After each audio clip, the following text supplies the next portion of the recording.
Joining me now, as he does with Rita every Monday, is the superbly brilliant Douglas Murray, best-selling author and associate editor of The Spectator.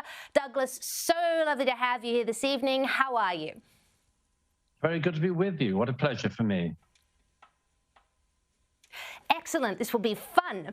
Now, look, corporate virtue signalling has hit a new low or high, depending on how you look at it, with Halifax Bank bragging on Twitter about how its employees now have pronouns on their badges, even the most generic ones like she, her, and hers for a girl with a name like Gemma, and then telling their customers to effectively get lost when people criticize them for it. I mean, what's going on here? That doesn't seem like a good sort of business rule of thumb, does it?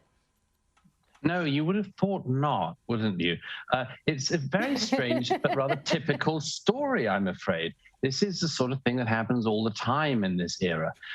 Halifax decided to make a big show of the fact that during so-called Pride Month, they would introduce pronouns on the badges of their employees. And they had the fact that Gemma was a she, her, hers. Now, as a number of Halifax customers pointed out, Gemma is almost always a woman. I think we can say it with a fair amount of certainty.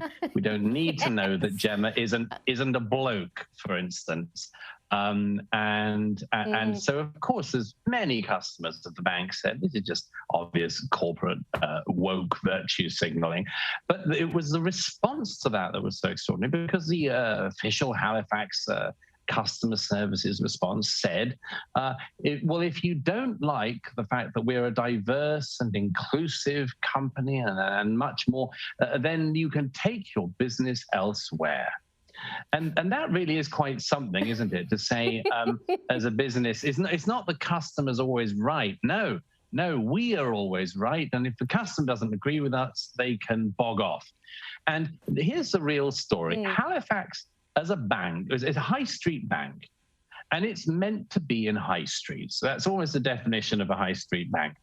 And this year alone, Halifax has closed dozens of its branches.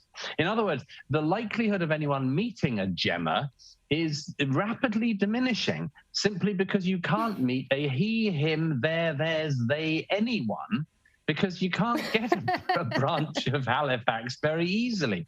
So the high street bank has retreated from the high streets and then decides to berate its customers over, frankly, employees who the average customer almost never gets a chance to meet these days. So it's a very typical corporate story of our era, where it's not just the corporation, the bank, the building society thinks it's right, but it actually covers up corporate wrongdoing, corporate things that they should be criticized for.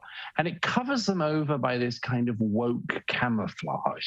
And that, I think, like with Nike, like with so many other companies, that's what I think those of us who are customers and consumers in this era have to remember.